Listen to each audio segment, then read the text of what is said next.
In the vast, unforgiving desert, the McStay family's remains were found, half buried, their lives brutally ended.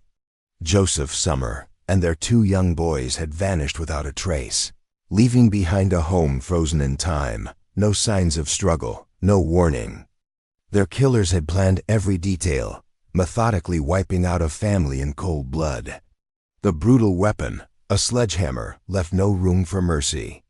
As the years dragged on, the mystery thickened, each discovery revealing more about a chilling betrayal by someone they trusted. The desert's silence now echoes with the haunting truth. Sometimes monsters are those we least expect. The dinner table had been set for 4, a scene of domestic tranquility, vegetables neatly chopped, chicken marinating, and the family dogs outside, barking at nothing. Inside the house, popcorn lay forgotten on the couch, a movie paused mid-scene, and a baby's sippy cup sat half full, as if someone might return for a sip, but they never did. The McStay family was gone, every single one of them. No signs of forced entry, no screams, no blood. Just an eerie silence that filled the space where a family had once lived. Days turned into weeks, then years. And with each passing moment, the questions grew more urgent. Had they left willingly? Were they hiding from something? Or had something far darker happened? Then, deep in the California desert, miles away from civilization, a chance discovery would bring the case back into the spotlight.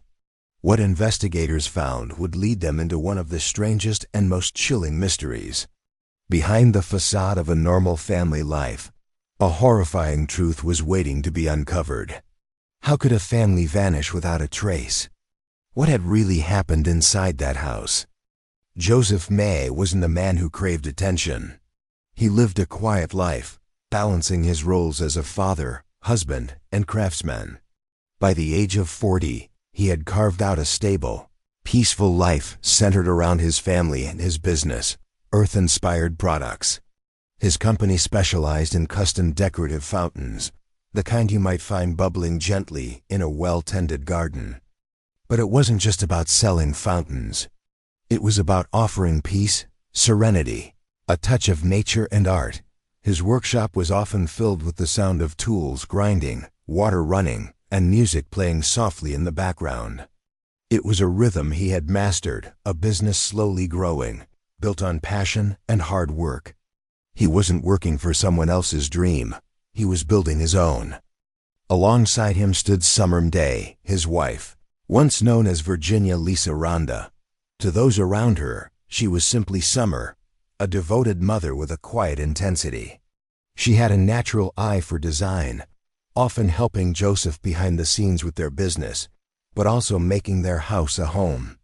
Those who knew her described her as kind and thoughtful, but fiercely protective of her children.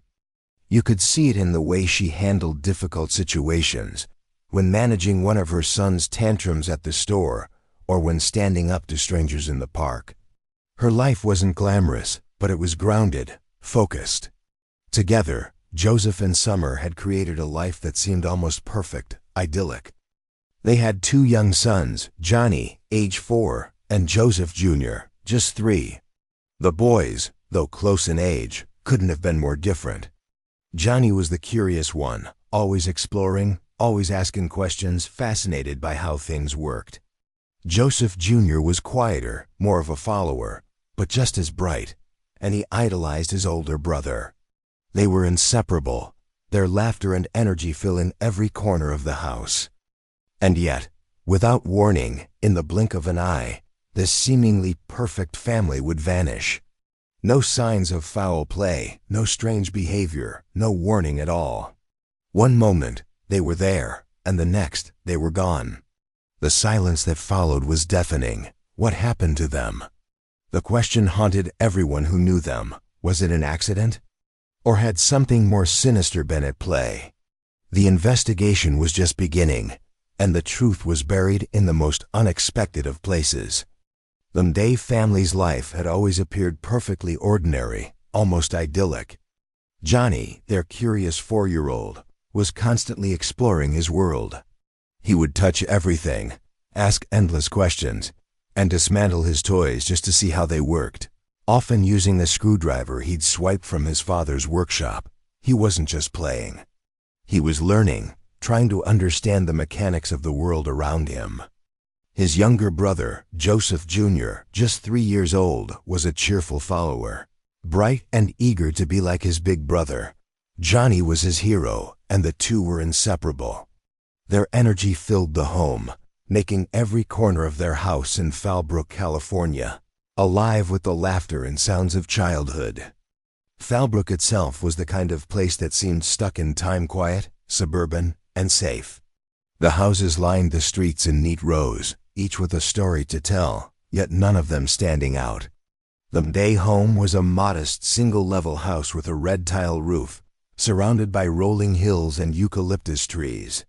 It wasn't grand, but it was comfortable. They weren't wealthy, but they had enough. And most importantly, they had plans. The kind of plans that painted a picture of a peaceful, content future. Neighbors often saw Joseph in the driveway, loading tools into his truck, preparing for another project. Summer, his wife, would take the boys on walks through the cul-de-sac. The family's 2 dogs would bark happily in the backyard at the squirrels, a simple yet heartwarming routine. Have you subscribed to my channel yet? Please hit that subscribe button for me. In return, I'll keep bringing you even better videos about the world's most terrifying cases. Don't forget to leave a comment down below if you have any ideas or suggestions. Inside the house, you could feel the warmth. Framed photos lined the walls, birthdays, beach days, moments frozen in time. The living room was always littered with toys, the scent of popcorn or fresh baking filling the air, creating the smell of a home, of life. Summer was always busy chasing after the toddlers, while Joseph juggled client calls and working on his business. The balance between work and family was hectic, but it was a rhythm they had settled into, a rhythm that felt right, that felt safe. The weekends were for the park or for a quiet lunch at a local cafe. They'd talk about expanding Joseph's business, earth-inspired products, or about fixing up the backyard, or even taking a trip once the business grew. It was always a modest dream, nothing extravagant. It was the dream of a family growing together, slowly, carefully, without rushing. But that was the problem, wasn't it? They were living the perfect life, with no warning signs, no disruptions.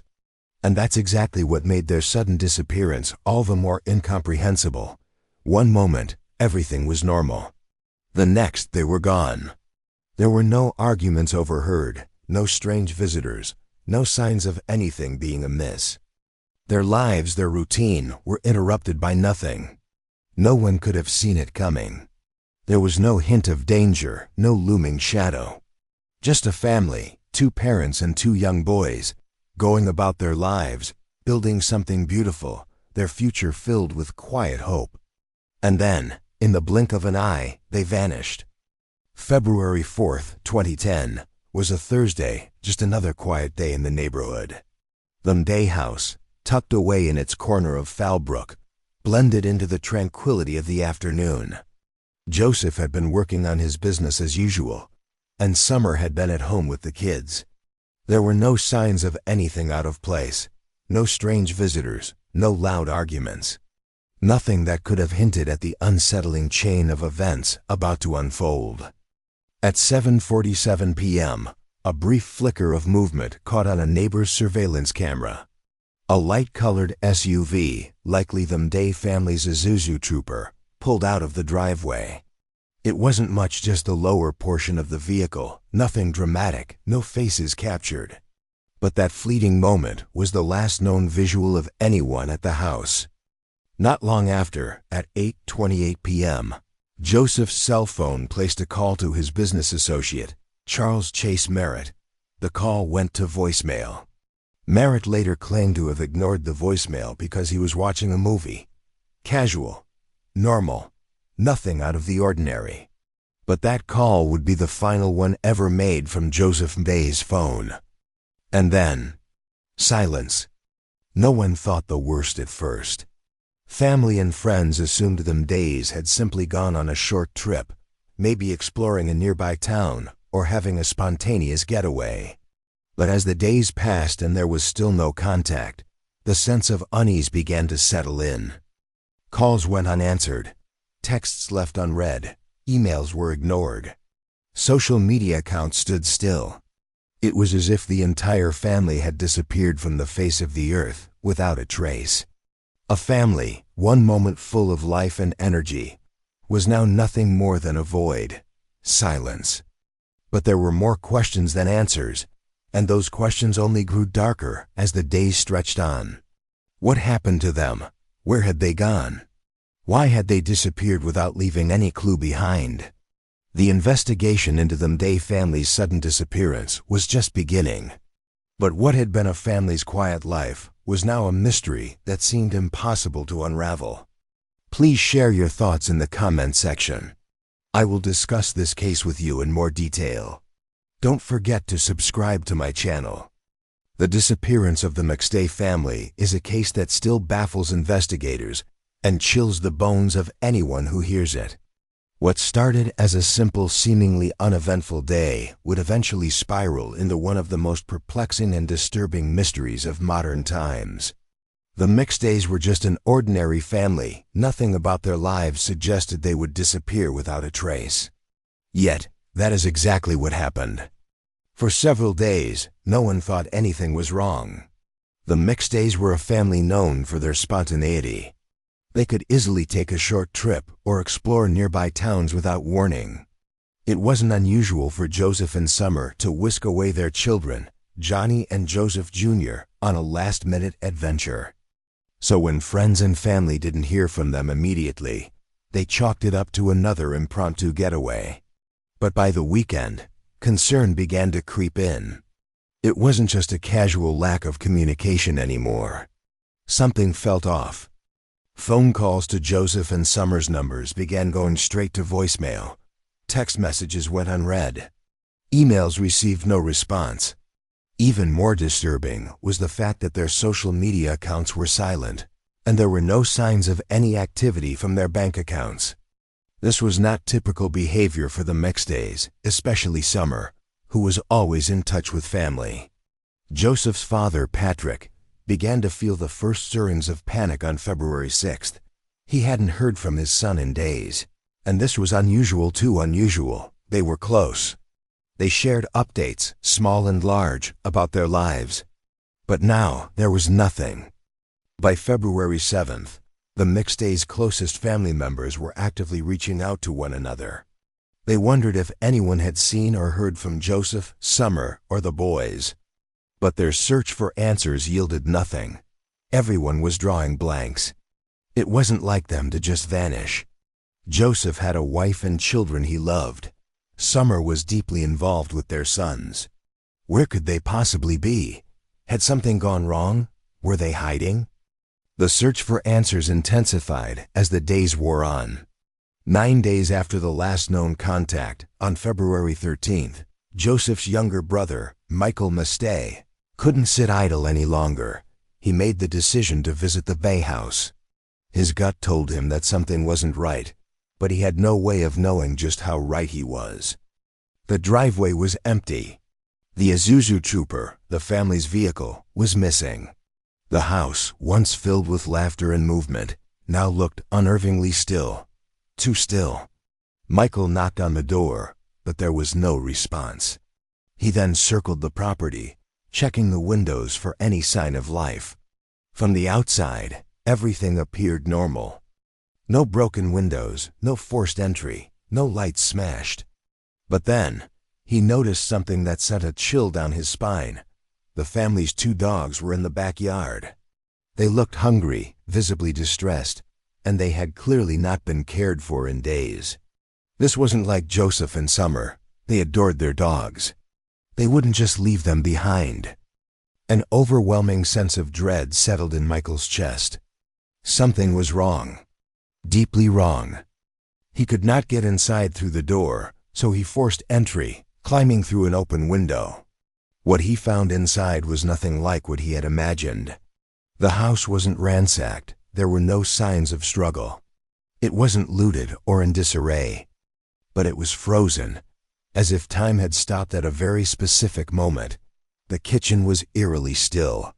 A carton of eggs sat on the counter, not just abandoned, but left as though someone had intended to come back for it, as if they had simply stepped away for a moment. In the living room, bowls of popcorn were left on the couch, with the TV remote nearby. The scene hinted at a family movie night cut short abruptly, but no one had returned. Children's toys were scattered on the floor. There were no packed bags, no missing clothes, nothing that suggested the family had prepared to leave for any trip. The beds were made, laundry half folded, and mail had been left unopened on the counter. Yet Joseph, Summer, Johnny, and Joseph Jr. were nowhere to be found. There was no note.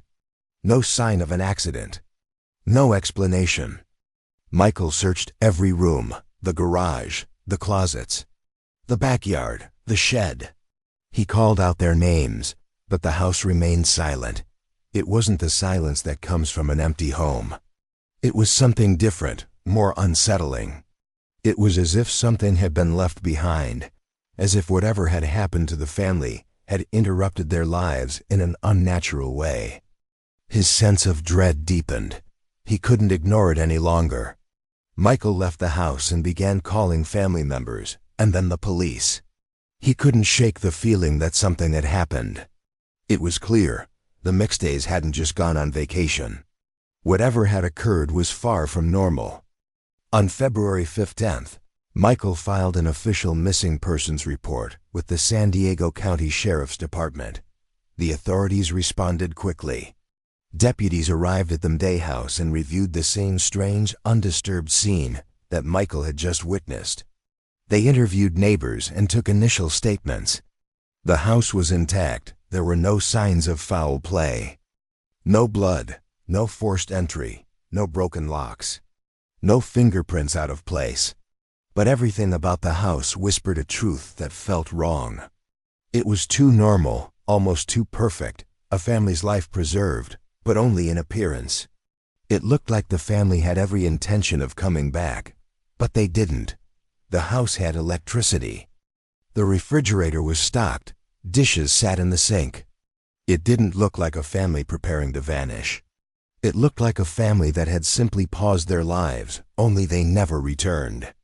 On February 19th, the authorities obtained a search warrant and began a more thorough investigation. They examined the McStays' computers, financial records, and phone histories. They interviewed neighbors and started piecing together a timeline of the family's movements before they disappeared. Surveillance footage was checked, and the search for the family vehicle began. But the answers weren't forthcoming. The family's passports were still inside the house, a crucial detail, one that made the idea of international travel or sudden relocation far less likely. No recent bank withdrawals had been made. There were no signs that the McStays were planning to leave their lives behind. No suitcases were missing, and there were no changes to their finances or insurance. Everything was untouched. Joseph and Summer had no criminal history, no known enemies, and no history of drug use or violence. Their finances weren't perfect, but they weren't in crisis. They had plans. They were involved in their children's lives.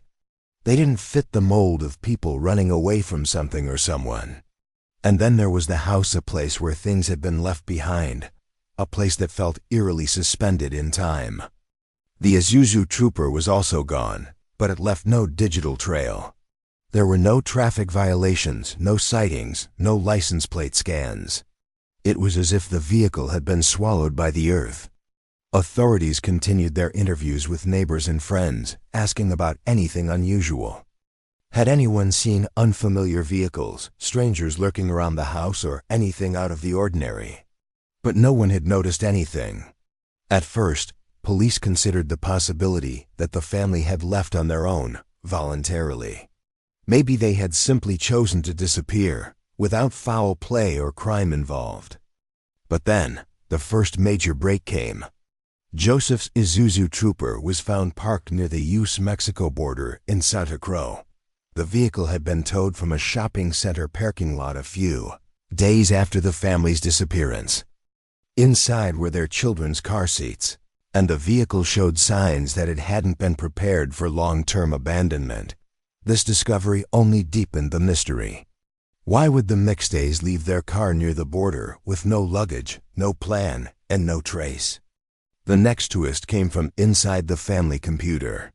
Investigators uncovered a series of internet searches made in the days before their disappearance. One search stood out. What documents do children need to travel to Mexico? There were others, 2 Spanish language lessons for children, and details about traveling to Mexico with kids. Then, surveillance footage from a border crossing surfaced. The grainy video showed what appeared to be a family of 2 adults and 2 children walking into Mexico. The footage was distant, and the figures were hard to make out, but it was enough to set off a frenzy.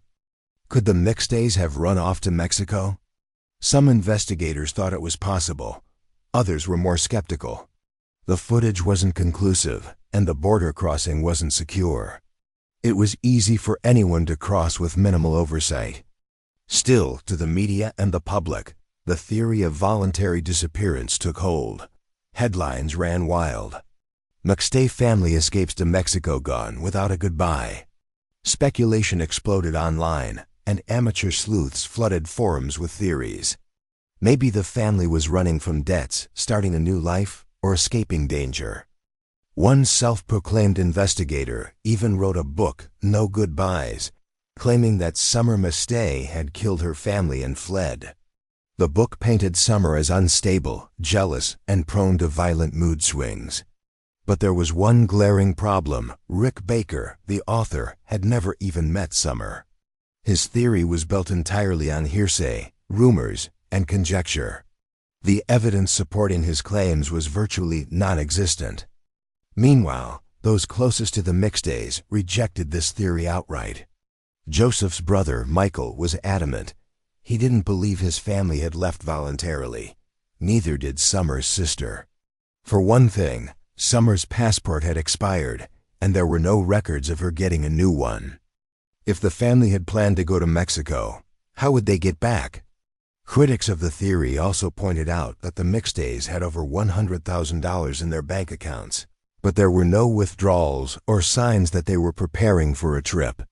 Their accounts remained untouched after their disappearance. This raised even more questions. Why would a family with so much to leave behind vanish without a trace? Please share your thoughts in the comment section. I will discuss this case with you in more detail. Don't forget to subscribe to my channel. There was one more detail that few had truly paid attention to at the time, a detail that, in retrospect, was far more important than anyone realized. The McStays had made it clear to their friends that they were terrified of traveling to Mexico. The growing violence fueled by the drug cartels was a constant source of anxiety for them. Joseph, in particular, had been vocal about staying far away from the border, expressing his fears of the dangers that lurked just beyond it. So with this in mind, why, of all places, would they take their 2 young children to Mexico? Why would they travel to a place they had so clearly expressed fear of? This was the first crack in the theory of their voluntary disappearance. The more investigators dug, the more this detail gnawed at them, forcing them to reconsider everything they had assumed. As the investigation continued, attention inevitably turned to Charles Chase Merritt, the last known person to have contact with Joseph McStay and the first one to voice concern when the family went missing. Merritt wasn't a stranger. He was a close associate of Joseph's, but he wasn't exactly a figure you would want to rely on. State records revealed a troubling history. Merritt had prior felony convictions for burglary and receiving stolen property. His most recent conviction, in 2001, involved the theft of $32,000 worth of welding and drilling equipment from a metalworks company in Monrovia, California. An acquaintance even told a San Diego reporter, "I think police should look at him and anyone associated with him." By 2013, Merritt had acknowledged that he spent over an hour with Joseph on the day the McStays vanished. In fact, he was the last person Joseph called on his cell phone. Despite the mounting suspicions, Merritt claimed he had passed a polygraph test and maintained that he had no knowledge of what had happened to the family. Yet, a lingering question remained. Could Merritt be involved in their disappearance? Joseph's father, Patrick McStay, struggled with this possibility. "I have to have faith in Chase," Patrick said. "I have to have faith in my son. I believe that Joseph trusted Chase. But was that trust misplaced?" Merritt, over time, even expressed interest in writing a book about the case, further stirring suspicion. He painted a grim picture of Summer McStay, alleging that she had anger issues and that Joseph had been suffering from an unexplained illness. Joseph's family confirmed that he had indeed experienced a mysterious ailment and that Summer had been deeply protective of her husband.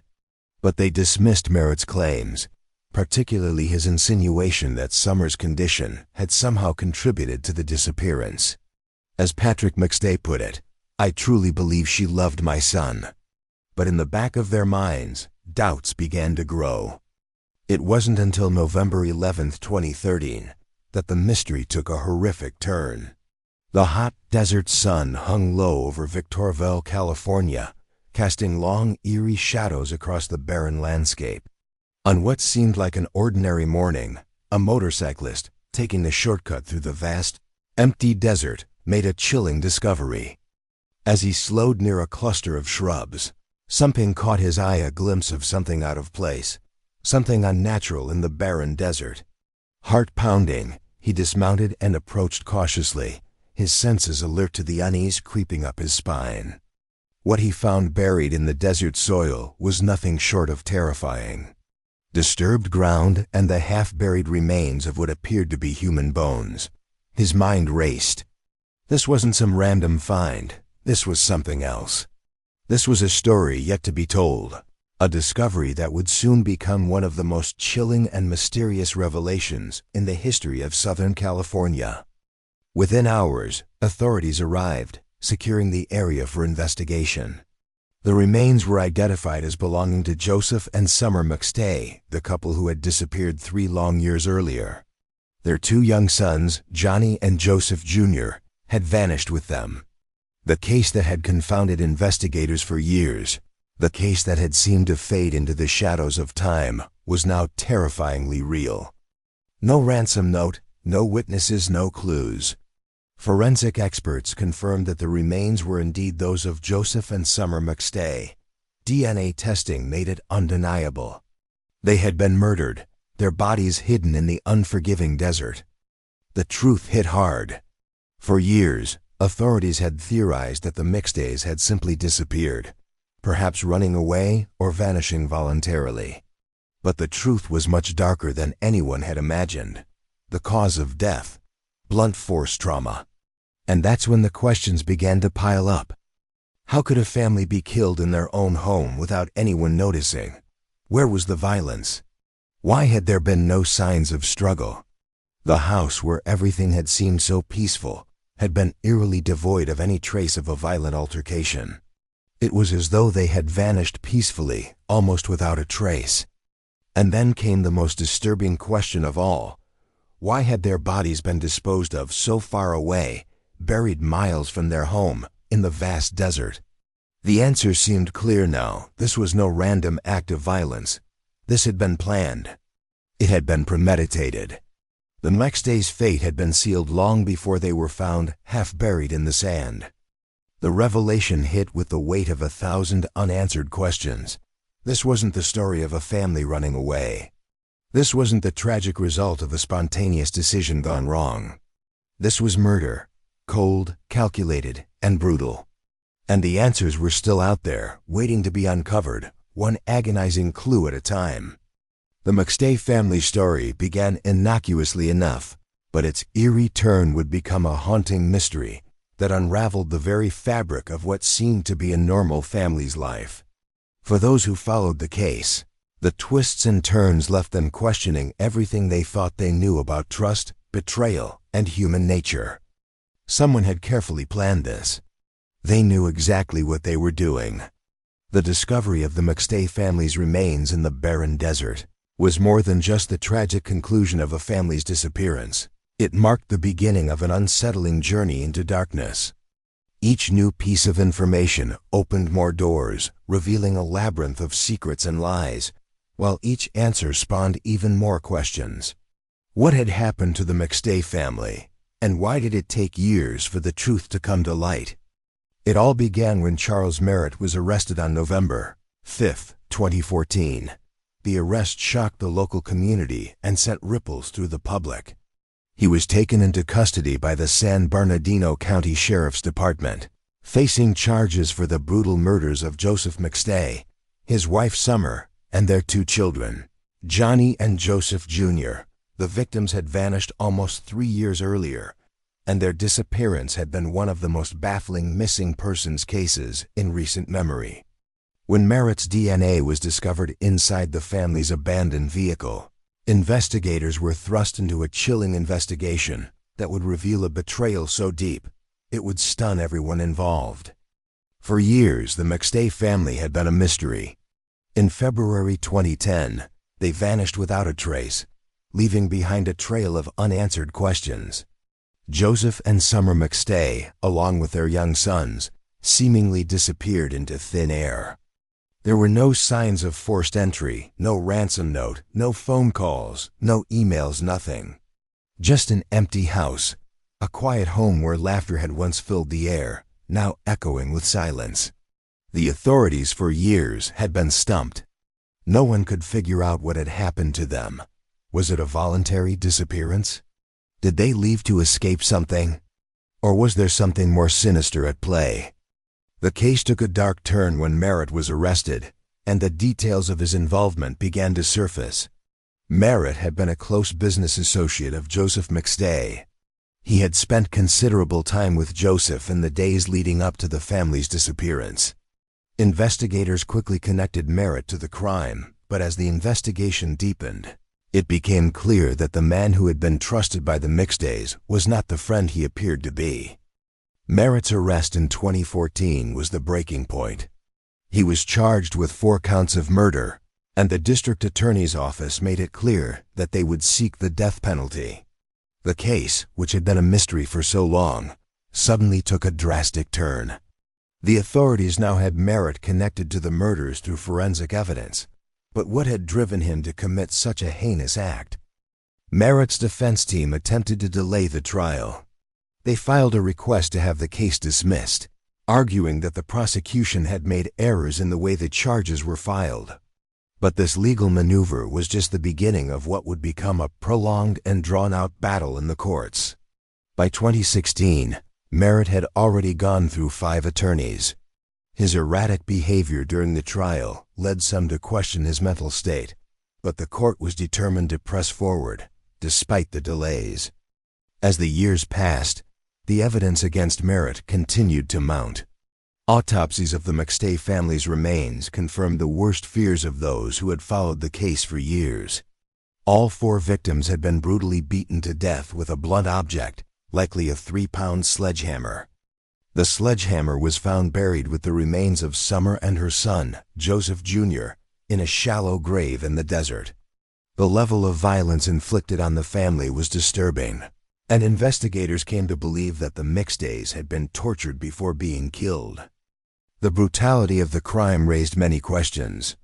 How could a man who had been so close to the family commit such an atrocious act? What had driven him to kill them? Prosecutors presented their theory: financial greed. Merritt had developed a severe gambling problem, and his financial troubles were mounting. The McStay family's business, Earth-Inspired Products, was flourishing, and Merritt was known to have had access to the company's finances. In the days following the family's disappearance, Merritt had written checks totaling more than $21,000 from Joseph McStay's business account. Not long after, he went on a gambling spree at local casinos, where he lost thousands of dollars. Prosecutors argued that Merritt's growing debts and his desperation for money were what had driven him to murder the McStays. But while the prosecution had gathered significant evidence pointing to Merritt's financial troubles, the trial itself was mired in delays. Merritt's decision to represent himself further complicated matters, dragging the case on for years. It wasn't until January 2019 that the trial finally began in San Bernardino. Both sides presented their opening statements, but the trial would continue to be mired in setbacks. The delays weighed heavily on the victims' families, who had spent years waiting for justice. The emotional toll on them was evident as they prepared to face the man who had taken everything from them. During the trial, family members gave emotional statements in court, detailing the lasting impact of the McStay family's disappearance. The grief and anger were palpable. The relatives spoke about the pain of losing their loved ones in such a violent and senseless manner. And yet, as the trial unfolded, the truth came into sharper focus.